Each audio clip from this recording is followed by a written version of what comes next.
What's up, everybody? I'm Nate Stocum. Today we're going to talk about the trash to cash business model. So, what is trash to cash? Trash takes waste from older products and reuses them, and we resell them. It creates value for the company because it's cheaper, and it creates value for the consumer because it's cheaper. So it's a two-way street. So what does the business model triangle look like? So we got a low purchase price, so we cut resource costs. So the customers receive a nice product for cheap that they can trust. And the customer gets value because it's cheaper and reliable, and the producer gets value because it was also cheaper to make and it's quicker to sell. So our business model flow diagram, pretty self-explanatory. You get your waste, you turn it into a product, send it to the manufacturer, the user uses it, and it's a revolving cycle because the user produces waste. So then you get that waste again, and then it restarts. So the driving trends for this would be a green thumb, right? Everybody these days wants to be socially aware, which ties into social awareness. Everybody wants a good image and to help the environment. So the rising issues in the world of trash in the ocean, which is what we're going to discuss, can really drive a business and present opportunity. Regulations on eliminating waste also help because rules and regulations are getting tighter because there's more and more waste that we're throwing into the ocean, throwing into the atmosphere and whatnot. And every business wants to be sustainable. So three models that would combine with this model pretty easily from what I saw was affiliation. So we talk about Adidas and my company, the way you can take somebody else's trash, turn it into cash, and then you're working together. All right. You can also trade products for somebody's trash. You can trade your trash too, or just kind of whatever. You're bartering. And then open business. Both companies can receive benefit from affiliating with other companies. And we'll talk about that later on. So the company we're going to talk about today from the text is Adidas. They partnered up with Parley for the Oceans, and they took waste from the ocean and turned it into one of the most popular shoes in the world, Adidas Ultra Boost. And to this day, I had no idea that it came from trash. Their slogan for this was "From threat into a thread." Let's get into this here. So the initiation step was they needed to find waste. They needed to find a company that could gather the waste and turn it into thread. So they found Parley for the Oceans. That's their players. And their change drivers was they wanted to be socially aware.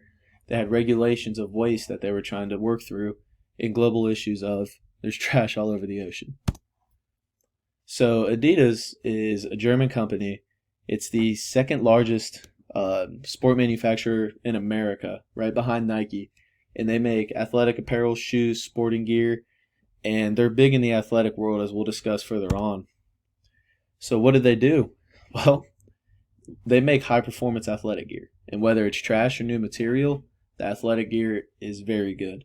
How do they do this? So Adidas' marketing plan is very efficient, and people pay more for the 3 stripes on their shirt. They pay more for 3 stripes on their shoes.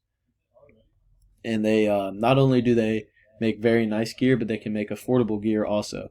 So they've been able to master both the high end and the low end, getting more customers. And good profit margins, and brand awareness has really put them through the roof. Like, why does this work? Because everybody loves Adidas. They put their brand on big schools that people pull for and root for, and they put their brand on FIFA, which is the most watched sport in the world. So their diagram for this situation, they collected the trash from the oceans. Parley from the Oceans collected that trash. So they collect it. The process was they turn it into thread, and then Adidas buys the thread. And they use the thread in their Ultra Boost shoes, which is the product. And over 5 million shoes have been bought, and people still wear them to this day. They're making cleats for it, and they're awesome. I want a pair. So what trends really impacted Adidas? Well, in order to do this, social awareness impacted them. They wanted to help out the environment, right? But the biggest driver for Adidas these days is style. Everybody wants to look good. When people pay money for clothes, they want to look presentable. And like I said, they want three stripes on it. And your status ties into the style because, like I said, like they want people to know, hey, I bought this Adidas gear. You know what I mean? So, other models that can combine with this, we got Verizon. They use the barter model. So what you do is you trade in your phone, and whether it works or not, they take it, and then they cut a cost off your new phone price, and they reuse the materials from the old phone. And because what are you going to do with an old phone that doesn't work? You're going to throw it away, or it's going to sit around. They reuse these materials, they flip it and turn it into a new phone or a refurbished phone, and they can make cash off of that. Amico also partnered with Coca-Cola. They took all the recycled bottles, and it brought in more revenue because they were like, hey, we're taking recyclables. That's a green thumb. And then they're saying, hey, we're working with Coca-Cola, and it's a very popular company, so more people are affiliating with them. So now we get into the good stuff. What is my company? It is called Elite Swings. And trash to cash is usually for manufacturers, but even as a service company, this can create a lot of value to your business for cutting costs, and it creates value both for you and the customer, which we really focus on at our company is the customer. Our company is based around the customer. So our training aids, we use weighted balls, weighted bats, and these things are expensive. Weighted bats are very pricey, and especially when you go into the online world, it's hard to tell a customer, hey, pay for our plan and then go buy a $600 set of weighted bats. So we can take our trash, our broken bats, our old bats that people don't use anymore, and we can ship them out and show them how to turn it into a weighted bat. All right. We also need materials. We have a facility, and this stuff is expensive. Turf is expensive. Western Carolina spent millions of dollars on turf for their football field. Okay, so our netting is also very expensive. Baseballs are through the roof these days in our machines. So what do? Well, we get the used turf that isn't allowed to be played on anymore, and then we put it in our facility, and then boom, you can hit on it. You know what I mean? So we can take used turf, used netting. You got big schools that they get a hole in the net. They can afford to buy a new net. What do they do with the old net? Well, they throw it away, where we can just patch it up, fix it, and boom, we have a high-quality net in our facility. All right, and then you got baseballs. The broken baseballs sound way better when you hit them. They just don't look good. They don't shoot out of the machine right. So we'll take these old broken baseballs and let kids build confidence while hitting them. And then these pitching machines, gosh, those things are they're a pain. But we can take the broken ones, put some labor into it, fix them, and then boom, we have new machines for a portion of the cost. And not only can we do it with others, but we have our own broken materials that we can use with baseballs. If the seam breaks, the cover rips off, well, people pay good money for arts and crafts made from the covers. People pay good money for broken bats, and there's a company that we're going to talk about that does something really cool with broken bats. So our initiation step, how do we get there? We talked about our ideas, now how do we do it? So our ecosystem is Raleigh, North Carolina has a ton of people, and it has a ton of athletics because there's kids out the wazoo. So what do? Is we're going to collect this waste. So we go to NC State, we go to places like Duke, UNC, the Durham Bulls Stadium, and we say, hey, what you got? What's sitting around? What can we buy off you guys? And those are that's our ecosystem. Those are the people we're working with. And who are our players? Well, Dugout Mugs, like we said, they do an awesome job using broken bats and turning them into cups. It is sweet. So we can ship them out broken bats, and then boom, we have mugs. High school football teams too, there's new turf regulations. They have to get new turf every few years. We'll take the old turf. There's no need for us to buy brand new turf for an indoor facility when it's not going to see any weather. So we're going to use this old turf, lay it out, and it's going to look very professional. And then we talked about college baseball teams. The ones in Raleigh, they can afford to break something and just buy it new. But what do they do with the old one? Well, we're going to buy it off them. Whether that's net, training aids, like all the above, we'll take it all. And And then just ball players in the area, like it ties into dugout mugs. Everybody breaks bats, and I break a ton of them. And they're all just sitting in my garage or they're sitting in a fireplace. So this creates value that we didn't see before. And our change drivers would be aesthetics and social media. You want your business to look good, and then you got to show it off on social media of it looking good for people to see it and want to come work with you. So what do we do? We kind of talked about what we are, but what do we do? So we're a training facility, and we're located in Creedmoor, North Carolina. Our target market is high school ball players, baseball and softball, that want to play college baseball or softball.